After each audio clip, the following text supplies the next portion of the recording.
விநாயகர் சதுர்த்தி முதல்ல யாரு கொண்டாடுனாங்க? எப்படி இதெல்லாம் ஆரம்பிச்சுன்னு சொல்ல முடியுமா? அவரை சுத்தி ஒரு ஓம் போடுங்களேன், அந்த ஓம்குள்ள அவர் வந்து உட்கார்ந்துருவார். ஸோ ஓங்காரம்ங்கிற அகார உகார மகாரம்ங்கிற பிரம்ம தத்துவத்தையே நமக்கு நம்பிக்கை தும்பிக்கை ஐங்கரன் ஆறார். இந்த தும்பிக்கையால விநாயகர் எப்படி ஆறார்னா ஐங்கரன் ஆறார். இந்த ஐந்தும் பஞ்சபூத தத்துவங்களை நமக்கு வெளிப்படுத்தி காமிக்கக்கூடிய கரங்கள். எல்லாரும் அழகா களிமண் பிள்ளையார் வாங்கி வச்சு நல்லா உங்களுக்கு தேவையான அளவுக்கு இந்த அருகம்புல்லாலேயோ எருக்க மாலையாலேயோ அர்ச்சனை பண்ணி விநாயகருடைய காயத்ரி பியூட்டிஃபுல்லாக இருக்கும். ஓம் ஏகதந்தாய வித்மஹே வக்ரதுண்டாய தீமஹி தன்னோ தந்தி பிரச்சோதயாத். அன்னைக்கு யோகமும் பத்திரைங்கிற யோகம் கேத்துங்கிற கிரகத்தை சார்ந்தது. கேத்துங்கிற கிரகம் பிள்ளையார் தான்.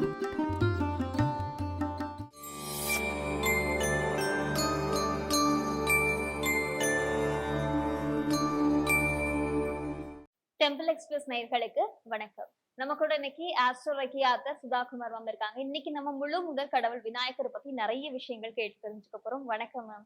வணக்கம் டெம்பிள் எக்ஸ்பிரஸ் நேயர்கள் அனைவருக்கும் வணக்கம். உங்களுக்கு வணக்கம். நான் சொன்ன மாதிரி முழு முதற் கடவுள் அப்படின்னாலே விநாயகர் தான் அப்படின்னு சொல்லுவோம். ரொம்ப ஞானத்துக்கு பெயர் போன ஒரு தெய்வம் இல்லையா?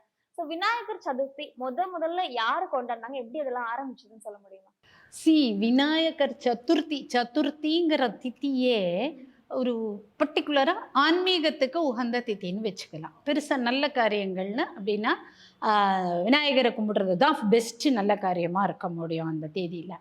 ஸோ அந்த சதுர்த்தி அன்னைக்கு என்னை சேவித்தவர்கள் அனைவருக்கும் விக்னங்களை விலக்குவேன் அப்படின்னு யார் சொல்கிறான்னா, நீங்கள் சொன்ன மாதிரி முழு முதற் கடவுள். ஏன் அவருக்கு முழு முதற் கடவுள் அப்படின்னு பேருன்னு பார்த்தீங்கன்னா, அவருடைய நீங்கள் அவரை சுற்றி ஒரு ஓம் போடுங்களேன், அந்த ஓம்குள்ளே அவர் வந்து உட்கார்ந்துருவார். ஸோ ஓங்காரம்ங்கிற அகார உகார மகாரம்ங்கிற பிரம்ம தத்துவத்தையே தொன்னும் மூலமாக நமக்கு வெளிக்காட்டுபவர். யானைக்கு காது ரொம்ப பெருசு, முரம் போல இருக்கும். அது எதை நமக்கு உணர்த்துகிறதுனா, மற்றவர்களை சொல்வதை கேட்டுக்கொண்டு அதன்படி செயல்படு அப்படின்னு நமக்கு ஒரு ஆணையை பிறப்பிக்கிறார் பிள்ளையார். கண்கள் வந்து சின்னதாக ஷார்ப்பாக இருக்கும். அதாவது அந்த யானைக்கு கண்ணு ரொம்ப ஷார்ப், எங்கே இருந்தாலும் தெரியும் அதுக்கு. அந்த ஷார்ப்பு கண்களை உடைய அந்த யானை தும்பிக்கை தான் யானைக்கு நம்பிக்கையே. நமக்கு நம்பிக்கை தும்பிக்கை ஐங்கரன் ஆறார். இந்த தும்பிக்கையால் விநாயகர் எப்படி ஆறார்னா ஐங்கரன் ஆறார். இந்த ஐந்தும் பஞ்சபூத தத்துவங்களை நமக்கு வெளிப்படுத்தி காமிக்கக்கூடிய கரங்கள். இது அஞ்சும் ஆச்சா.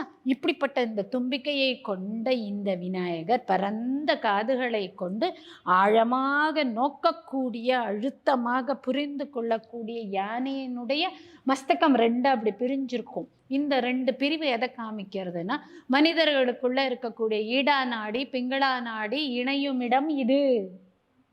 இந்த இடத்துல எப்போ இணையறதோ, அதாவது இந்த இடம் நெற்றி பொட்டு, அதுக்கு பின்பக்கம் இந்த இடத்துல இணையிற இடத்துல ஒரு பிரிவு இருக்கும் யானைக்கு கரெக்டாக. அப்படின்னா 24 மணி நேரமும் சுழுமுனை இயங்கக்கூடிய மிருகம் அப்படின்னா யானையை நம்ம எடுத்துக்கலாம். இப்போ அந்த மாதிரி நமக்கு சுழுமுனை இயங்கித்துனா எப்படி இருக்கும்? இதை நான் பிரம்மஞானத்திலேயே உள்ளேயே அமர்ந்து திளைத்து கொண்டு அதையே அனுபவமாக, அதையே சாப்பாடாக, அதையே உணர்வாக நான் எடுத்துக்கொள்வதன் மூலியமாக நீங்கள் கேட்கும் ஒவ்வொரு காரியத்திலும் வெற்றியை தரக்கூடிய அமைப்பில் அமர்ந்திருக்கிறேன் அப்படின்னு சொல்கிறது தான் விநாயகருடைய தலபாகம். தலபாகம் தான் பேசியிருக்கோம், கழுத்து வரைக்கும் பேசியிருக்கோம். அவருடைய கைகள் 4, முதல் 2 கைகளில் ஒன்றில் கொழுக்கட்டை திட்டிப்பு இருக்கும், இன்னொரு கை அபயஹஸ்தம். என்னிடம் வா, இனிமையான இந்த உணர்வுகளை, இனிமையான வாழ்க்கைகளை அனுபவித்துக்கொள் அப்படிங்கிறார். நான் அனுபவிக்க மாட்டேன், இனிமையை அனுபவிக்க மாட்டேன், உன்னோட சண்டை போடுவேன், எல்லாரோடையும் சண்டை போடுவேன், மனிதர்களோட சண்டை போடுவேன் அப்படின்னா பின்னாடி அங்குசம் இருக்கும். அங்குசம்ங்கிறது இப்படி இருக்கும் ஷேப்பு, குத்தம். இந்த யானையை அங்குசத்தால் இப்படி குத்தினா அது அடுத்த செயல்பாடுக்கு இறங்கும். அந்த மாதிரி மனிதர்களை குத்துறதுக்கு தான் அந்த அங்குசத்தை வச்சுட்டு இருக்கார். நமக்காக அந்த அங்குசம் அவர் கையில் இருக்கு. சரி, அங்குசத்துக்கும் கட்டுப்படலை, முடியவே முடியாது, நீ பாட்டு குத்திட்டே இரு. எத்தனை பேர் அதை நம்ம செயல்பாடாக எடுத்துக்கணும்? விநாயகர் வந்து ஒரு தடையை கொடுக்குறார். டேய் என்னோட வந்து சேவிடா, நான் உனக்கு இந்த மிட்டாய் இந்த ஸ்வீட் வச்சுருக்கேன்ல அது தரேங்கிறார். நம்ம போக மாட்டேங்கிறோம். எனக்கே கஷ்டம் கொடுத்துட்டார் கடவுள், எனக்கே எத்தனை வாட்டி கும்பிட்டாலும் இந்த கடவுள் எனக்கு கஷ்டம் தான் கொடுக்குறாருன்னு சொல்லிட்டு வீட்டில் எப்படியே உட்காந்துருக்கோம். எப்படி மேனிஃபெஸ்டேஷன் டெக்னிக் ஒர்க் அவுட் ஆகும்? அப்போ இந்த பாச கயரை போட்டு இழுக்கிறார். தீர்மானம் என்னிடத்தில் இருக்கிறது, வந்து எடுத்துக்கொண்டு செல் அப்படிங்கிறது தான் அவருடைய அங்குசம், பாசம், இனிமை. இனிப்பை வச்சுட்டு இருக்கிற அவருக்கு கொழுக்கட்டை வேணும்னா அவராக எடுத்து சாப்பிட்டுக்க மாட்டாரா? நம்ம கிட்ட வாங்கியா சாப்பிட போறார்? அவருடைய கொழுக்கட்டை எல்லாம் பெரிய விஷயமா? அது அது இனிமை, இனிப்புங்கிறது இந்த கை வரம், இந்த கை வரதை கொடுக்கறது. வா வா வா வரத்தை கொடுக்குறேன் அப்படின்னு எப்படிலாம் வரத்தை கொடுக்குறார்? இனிப்பை கொடுத்து பார்க்குறார். இனிப்பை எடுத்துட்டு அவருடைய பிரசாதமாக எடுத்துட்டு அவருடைய கணபதி நாமாவை சொல்லி அவருக்கு பூஜை பண்ணி அவரை நெருக்கமாக இருக்கிறவங்களுக்கு தடையை விலக்கி விடுறார். இல்லை மாட்டேன், அங்குசத்தை வச்சு குத்தி பார்க்குறார். இந்த அந்த அந்த வரல, பாசத்தை வச்சு இழுக்கிறார். ஸோ அந்த பாசம் அங்குசம் வச்ச இந்த 4 கரங்கள், அவருடைய தொப்பை, பெரும் தொப்பை. இந்த தொப்பை எதை காமிக்கிறதுனா அபெண்டன்ஸ். உலகத்தையே தன்னோட தொப்பையால் ஆளக்கூடியவருக்கு எவ்வளோ பெரிய தொப்பை இருக்கணும்? இத்தினூண்டு தொப்பை போருமோ? இதில் நாகத்தை எடுத்து போட்டுன்னு இருக்கார். நாகத்தை ஆபரணம், நாகாபரணன் நம்ம சிவன். இவர் தொப்பையில் பூனலாவோ இதுவாவோ போட்டுன்னு இருப்பார், உபவீதமாவோ இந்த தொப்பையில் நாகத்தை அப்படி வச்சுட்டு இருப்பார் அழகா. அப்படி நாகங்கிறது எனர்ஜி. ஸோ எல்லா கோவில்களோடையும் இந்த எனர்ஜிங்கிற பாம்பு, அந்த பாம்பு தான் வந்து உலகத்தை தாங்கிறதுங்கிற மாதிரி ஒரு படம் பார்த்துருப்போம். இப்பேற்பட்ட இந்த எனர்ஜி, எந்த எனர்ஜியானது எல்லா பிளானட்ஸையும் இயக்கிறதோ அந்த எனர்ஜி தான் இந்த பாம்பு ஷேப்பில் போகிறது. நமக்குள்ள டிஎன்ஏ ஆர்என்ஏன்னு இப்படின்னு சொல்கிறோமா, குண்டலினின்னு சொல்கிறோம், நிறைய விஷயம் சொல்கிறோம். அத்தனையுடைய ஷேப்பும் கொண்டது பாம்பு. அப்பேற்பட்ட அந்த பாம்பை தூக்கி தொப்பையில் போட்டுருக்கார். அப்போ உனக்கு எனர்ஜி வேணும்னா இதுக்கிட்ட நான் வாங்கி தரேன் வா. அழகாக சொல்கிறார் பாருங்க, இது இருக்கு தரும் உனக்கு வா. ஸோ உனக்கு என்ன வேணும் சொல்லு, நான் தரேன். இது எல்லாத்தையும் விட அவருக்கு வாகனம்னு ஒன்று இருக்கு பாருங்க, இத்தினூண்டு மூஞ்சூறு. மூஞ்சூருங்கிற சின்ன உருவத்தை கூட நம்ம எத்தனை பேர் நம்ம சின்ன உருவத்தை மதிக்க கற்றுருக்கோம்? கொஞ்சம் சின்னவங்களா ஒரு ஏழையா பிச்சைக்காரனோ இல்லை கிழிஞ்ச சட்டை போட்டுன்னு வந்தாலும் அவனை அப்படிதான் நம்ம பார்க்குறோம். அது கூடாது, சின்னஞ்சிறு உருவத்தை கூட மதிக்க கற்றுக்கணும்னு மூஞ்சூரை அவர் எடுத்துட்டு இருக்கார். மூஞ்சூறு ஒரு சிம்பல் எப்படின்னு பார்த்தீங்கன்னா, இட்ஸ் எ நாக்டர்னல் அனிமல். இரவில் கண் தெரியும் அண்ட் துளையில் வாழும், பூமிக்கடியில் போய் தொலை போட்டுண்டு வாழக்கூடிய ஒரு அனிமல், சின்ன அனிமல். இரவிலும் கண் தெரிந்து, பிள்ளையாருக்கு பகலில் மட்டும் கண்ணு தெரிஞ்சா போறாதே, இரவிலும் கண்ணு தெரியணுமே. அப்பேற்பட்ட எல்லாம் தெரிந்த ஒரு விஷயமான மூஞ்சூரை. மூஞ்சூறு சுறுசுறுப்பானது, எலி சுண்டலி மாதிரி மூஞ்சூறு சுறுசுறுப்பானது, இரவும் பகலும் ஓயாது வேலை செய்யக்கூடிய நாக்டர்னல் அனிமல். இப்போ பூமி மாத்திரம் இல்லாமல் பூமி கடியில் பள்ளந்தோண்டிண்டு வாழக்கூடிய ஒரு அனிமல். நம்ம என்ன நினச்சிட்டு இருக்கோம், பூமி மேலே இருக்கிற ஒரு விஷயம் தானே. பூமி கடியில் மண்புழுலேருந்து எத்தனை இருக்குது, அத்தனையும் நான் கவனிச்சுட்டு இருக்கேங்கிறத சொல்லறதுக்காக துளை பண்ணி கொண்டு வாழக்கூடிய, இரவிலும் சுறுசுறுப்பாக செயல்படக்கூடிய சின்ன உருவமான மூஞ்சூரை தன்னுடைய வாகனமாய் கொண்டவர். அப்போ உங்களுக்கு பூமி கடியில் பயிர் விளையணுமா, பிள்ளையார சேவி கிடைக்கும். மண்புழு வந்து உழவனின் தோழன்னு சொல்கிறோமா, பயிர் விளையணுமா, பூமி கடியில் போர் போடணுமா, பிள்ளையார சேவி. பூமிக்கு மேலே இருக்கிற ஒரு விஷயம் வேணுமா, பிள்ளையார பண்ணு. ஸோ பூமிக்கு அடியில் இருக்கிறது, பூமிக்கு மேலே இருக்கிறது, இந்த சக்தியினால் தன்னையே கொண்டு போய் சக்தி உலகத்திலேருந்து தான் வரார் அவர். சிவசக்தியினுடைய அந்த குழந்தை தான் அவர். இப்போ பிரபஞ்சத்தினுடைய குழந்தை, அதனால தான் அவர் முழு முதற் கடவுள், முழு முதல். அப்போ அந்த முழு முதற் கடவுளை நம்ம விநாயக சதுர்த்தி அன்னைக்கு அழகாக ஒரு களிமண் பொம்மை வாங்கி வச்சு, காலையில் வாங்கி வைக்கிறோம். ஒரு கூட்டாக போய் குழந்தைகள் வீட்டில் இருக்கிறவங்க எல்லாரும் போவோம், வாங்கிட்டு வருவோம். அந்த பிள்ளையாருக்கு வந்து அவருக்கு இருக்கிறதுக்கு இடம் எங்கே இருந்தாலும் போகிறோம், அருகம்புல் போட்டால் போகிறோம். ஸோ அந்த பிள்ளையாரை வாங்கிட்டு வந்து வச்சு அருகம்புல்லால் அர்ச்சனை செஞ்சு அவருக்கு உண்டான மோதகம்னு சொல்லப்படக்கூடிய கொழுக்கட்டை, அந்த கொழுக்கட்டையால் 108 கொழுக்கட்டையால் கூட அர்ச்சனை பண்ணலாம். அவ்வளோ விசேஷம் அவருக்கு. ஏன்னா அவருக்கு நீ எனக்கு தந்த ஸ்வீட்டை நான் உனக்கு திருப்பி தரேன். அப்பேற்பட்ட அந்த விநாயகரை அழகாக களிமண் பொம்மை வித் அந்த கண்களோட வாங்கி வச்சுக்கிட்டு, களிமண் எதுக்குன்னா எடுக்கிறது மண்ணுலேருந்து, திருப்பி கரையிறது மண்ணுலேருந்து. நாமெல்லாம் எங்கேருந்து வந்தோம், எங்கே போகிறோம்? இங்கேருந்து வந்தோம், இங்கே தான் போகிறோம். இதை குறிக்கிறதுக்கும் இதை நம்ம பிரயோஜனப்படுத்துகிறோம். அதனால களிமண் விக்கிரகம் அழகாக வாங்கி வச்சு பிள்ளையார் சதுர்த்தி அன்னைக்கு அவருக்கு உண்டான அலங்காரம் எல்லாம் பண்ணி அருகம்புல்லாலேயோ நான் சொன்ன மாதிரி கொழுக்கட்டை குட்டி குட்டி குட்டி கொழுக்கட்டை பண்ணுவாங்க. அந்த கொழுக்கட்டையால் தேங்காய் பூரணமும் மேலேக்குள்ள அந்த பூரண மாவும் வச்சு வேக வச்சு எதர் அந்த கொழுக்கட்டை பண்ண தெரிஞ்சவங்க பண்ணலாம், இல்லையானா அருகம்புல், எருக்க மாலை, இந்த மாதிரியான காட்டுப் பொருள்கள் அவருக்கு போயிடும். அவர் உட்கார்ந்துருக்கிறது அரச மரத்தடியும் வேப்ப மரத்தடியும் அந்த அரசும் வேம்பும் கலந்த இருக்கிற இடத்துல. இதுலெல்லாம் தான் அவருக்கு கொடை கூட வேணாம், அவருக்கு நீங்கள் ஒரு கொடையை வாங்கி வச்சாலே எனக்கு கொடை கொடுத்துட்டான் அப்படின்னு சந்தோஷப்பட்டுருவார். இப்படி அவருக்கு நம்மளால் ஆன எல்லா விதமான நெய்வேத்தியங்களும். எள்ளு ரொம்ப விசேஷம். ஏன்னா எள்ளு கர்மாவை கழிக்கக்கூடிய யூஸ் பண்ணக்கூடியது. எள்ளு பூரணம் பண்ணி மோதகம் பண்ணி அவருக்கு நெய்வேத்தியம் பண்ணுறது விசேஷம். இனிப்பு பூரணம், தேங்காய் அவருக்கு ரொம்ப விசேஷம்.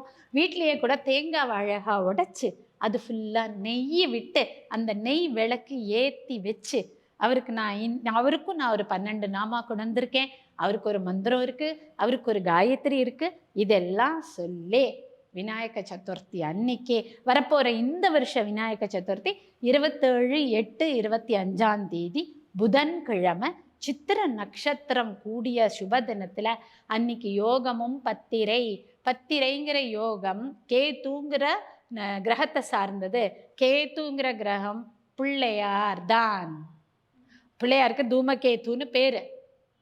அப்போது இந்த வருஷம் பிள்ளையார் சதுர்த்தி பிள்ளையாரையே ஆவாகனம் பண்ணி அழகாக பண்ணக்கூடிய சதுர்த்தியாக வருது.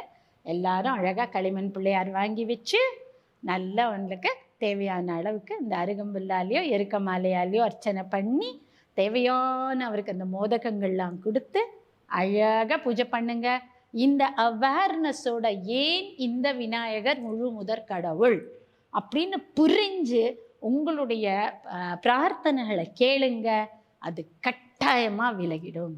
இப்போ ஏன் விநாயகருக்கு முழு முதற் கடவுள் அப்படிங்கிற டீட்டெயில சொன்னீங்க. ஓம் அப்படிங்கிற தாற்பயத்துக்குள்ள விநாயகர் தன்னுள்ளே அடக்கி வச்சிருக்காரு அப்படின்னு. ஆனா எனக்கு இந்த பூஜை முறையெல்லாம் போறதுக்கு முன்னாடி ஒரு சின்ன கேள்வி இருக்கு. இப்போ விநாயகர் சதுர்த்தி இப்போ நீங்க அந்த நாகம் பத்தி சொன்னீங்க இல்ல, அந்த எனர்ஜி பத்தி. சோ விநாயகர் சதுர்த்திக்கும் பஞ்சமிக்கும் என்ன தொடர்பு இருக்கு? சதுர்த்திக்கு அடுத்த நாள் பஞ்சமி, நாக சதுர்த்தி நாக பஞ்சமி நம்ம கொண்டாடுறோம். அதான் சொன்னேனே, நவகிரக நாயகனே விநாயகர் தான். நவகிரகங்களும் இந்த ஓங்காரம்ங்கிற பிரணவாகாரத்தின் இயக்கத்தின் சக்தி கொண்டு தான் இயங்கிறது. இதை சயின்டிஃபிக்காக நீங்கள் பாருங்களேன், ஒரு பர்டிகுலர் ஆர்பிட்ல பர்ஃபெக்டாக சுத்துறது. எந்த கிரகமாவது தன்னோட ஆர்பிட்டை மாற்றிருக்கோ? மாற்றலை. அப்படின்னா இந்த கிரகங்களுக்கும் பூமிக்கும் நடுவில், சூரியனுக்கும் நடுவில் ஒரு எலக்ட்ரோ மேக்னட்டிக் ஃபோர்ஸ் இன்ஃபினிட்டாக யூஸ் ஆகிட்டே இருக்கு. போய் வந்து இன்ஃபினிட் ஷேப் வந்துடும் அந்த இடத்துல. இப்படிப்பட்ட இந்த இன்ஃபினிட்டிங்கிறது ஓங்கார நாதத்தினால் செயல்படுறது. அந்த நாதந்தான் கணபதி விநாயகர். அப்போ எல்லா கிரகங்களோடையும் எல்லா திதிகளோடையும் எல்லா நட்சத்திரங்களோடையும் யாருக்கு என்ன நட்சத்திர பரிகாரம் பண்ணணும்? விநாயகருக்கு பண்ணுங்க, பரிகாரம் ஆகிடும். தித்தி பரிகாரமா விநாயகருக்கு பண்ணுங்க, தித்தி சூன்யமா விநாயகருக்கு பண்ணுங்க, அந்த பரிகாரம் வந்துடும். ஸோ இந்த விநாயகர் சதுர்த்தி அன்று ஆரம்பித்து இப்போ நார்த் இந்தியாவிலலாம் 10 நாள் கொண்டாடுவான். நம்மளாம் 2 நாள் 3 நாள் கொண்டாடிட்டு அவர் அந்த களிமண் விநாயகரை விசர்ஜனம் பண்ணுறோம். விசர்ஜனம்னா கரைக்கிறோம், திருப்பி அந்த மண்ணுக்கே கொடுக்குறோம். எப்படின்னா இதில் நீங்கள் ஆவாகனம் பண்ணி எனர்ஜி ஏற்றிருக்கீங்களா? இந்த ஏற்றின எனர்ஜியை ஒரு நதியிலையோ ஒரு பூமியிலையோ கொண்டு நம்ம விட்டுட்டா அந்த நதி ஓடுற பக்கமெல்லாம் இந்த எனர்ஜியை தூக்கிட்டு போகும். எவ்வளோ அழகான கான்செப்ட் பாருங்க. அந்த தண்ணி ஓடுற பக்கமெல்லாம் அந்த எனர்ஜியை தூக்கிட்டு போகும். உங்களை மாதிரி ஆயிரக்கணக்கான விநாயகர்கள் அந்த நதியில் போச்சுன்னா அந்த நதி போகிற பக்கமெல்லாம் வளம். நம்ம என்ன சொல்கிறோம்? பயிருக்கு போதுமான தண்ணி இருக்குது. இல்லை, இந்த பிரச்சனைலாம் இல்லாமல் போதுமான அளவு தண்ணி, எத்தனையோ கிராமங்களுக்கு தண்ணி, எத்தனையோ நகரங்களுக்கு தண்ணி அந்த நதி கொடுக்கும். அப்பேற்பட்ட விஷயத்தை தான் நம்ம இந்த விசர்ஜனம்ங்கிறதுல செய்ய மறுபடியும் உலகத்தை வாழ்த்துகிறோம். நம்ம முருகர் பத்தி பேசும்போது அவருக்கு நிறைய மந்திரங்கள் வந்து எங்களுக்கு சொல்லியிருந்தீங்க இல்லையா? சோ விநாயகருக்கும் காயத்ரி மந்திரங்கள் எல்லாம் இருக்கா? கட்டாயமா. ஐயோ! முழுமுதற் கடவுளான விநாயகருக்கு இல்லாமலா? விநாயகருடைய காயத்ரி பியூட்டிஃபுல்லா இருக்கும். ஓம் ஏகதந்தாய வித்மஹே வக்ரதுண்டாய தீமஹி தன்னோ தந்தி பிரச்சோதயாத். ஏகதந்தம்னா, அந்த தந்தம் பத்தி பேச நான் உட்டுட்டேன். அதனால தான் இங்க சொல்லணும்னு தான். அதாவது அவருக்கு ஒரு தந்தம் ஃபுல்லு, ஒரு தந்தம் உடைஞ்சிருக்கு. What does it denote? Full தந்தம் பாசிட்டிவிட்டி. உடைஞ்ச தந்தம் உடைஞ்சு போன பொருள் எப்படி நெகட்டிவ் தானே. அவர் என்ன சொல்றாருன்னா, 2ம் எனக்கு ஈக்குவல். எவ்வளோ அழகா சொல்றாரு பாரு. உடைஞ்சிருக்குல்ல, ஆனா எனக்கு அத பத்தி கவலை இல்ல. எதா இருந்தாலும் நான் ஒண்ணா தான் பார்ப்பேன். பாசிட்டிவ், நெகட்டிவ் 2யும் ஒரே மாதிரி இன்டிஸ்கிரிமினேட்டடா சமபாவத்துடன் பார்க்கும் சுழுமுனையிலேயே இருக்கும் விநாயகன் அதுக்கு தான் சார். ஓகே. இப்போ சாதாரண மக்கள் இப்போ அவங்களோட சக்சஸையும், அவங்களோட ஃபெயிலியர்ஸையும் 2மே ஒரே மாதிரி ஹேண்டில் பண்ணணும். அத உணர்த்துறது தான் கூட. பண்ணணும்னு அவர் உணர்த்துறார். நம்ம சக்சஸையோ, ஃபெயிலியரையோ அவர்கிட்ட கொண்டு சொன்னா, அதுக்கு அடுத்தது என்ன பண்ணணுமோ அத பண்ணிடுவார். ஸோ 2 பேருக்கும் அடுத்து என்ன செய்யணுங்கிற வழிய காட்டுறது தான் என் வேலை. நீ பாசிட்டிவா, நெகட்டிவா நான் பார்க்க மாட்டேன்.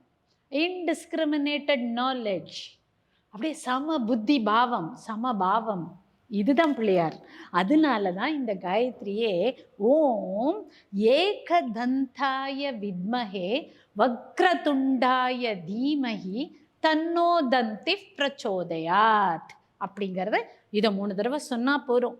ஆஹா, நம்மளை பத்தி இப்படி சொல்லிட்டாருன்னு அவர் சந்தோஷப்பட்டுப்பார். பியூட்டிஃபுல்லா சொன்ன அப்புறம் அழகா இருக்கு. ஓம் ஏகதந்தாய வித்மஹே வக்ரதுண்டாய தீமஹி தன்னோ தந்தி பிரச்சோதயாத். இது காயத்ரி. இது தவிர இந்த வக்ரதுண்டம் அப்படின்னா என்னன்னாக்க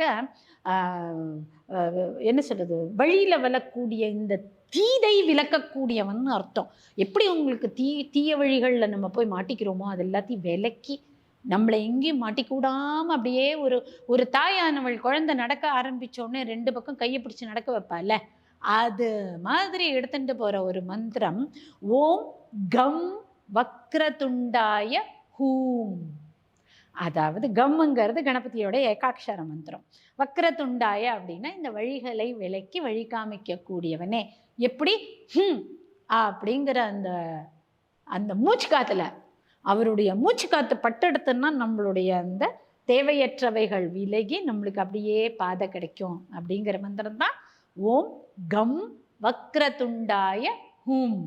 இதை ஒரு 108 தடவை இந்த சதுர்த்தி, கணபதி சதுர்த்தியிலேருந்து, அதாவது விநாயக சதுர்த்தியிலேருந்து ஆரம்பிச்சுக்கோங்க. ஒவ்வொரு சங்கடஹர சதுர்த்தியிலையும் சொல்லலாம், மகா சங்கடஹர சதுர்த்தியிலையும் சொல்லலாம். இப்படி விநாயகர் கோவிலில் போய் நீங்கள் சொல்லலாம். இதை மாதிரி நீங்கள் சொல்ல ஆரம்பிச்சிங்கன்னா விநாயகருடைய அந்த துர்கமங்களை, அதாவது கஷ்டங்களை விலக்கக்கூடிய பலமானது நம்ம கூடவே வர ஆரம்பிச்சு எந்த கஷ்டமும் இல்லாமல் விக்னங்கள்லாம் விலகி நம்ம வேலைகள்லையும் சரி நம்மளுடைய டே டு டே லைஃப்பில் நம்ம அதை உணர முடியும்.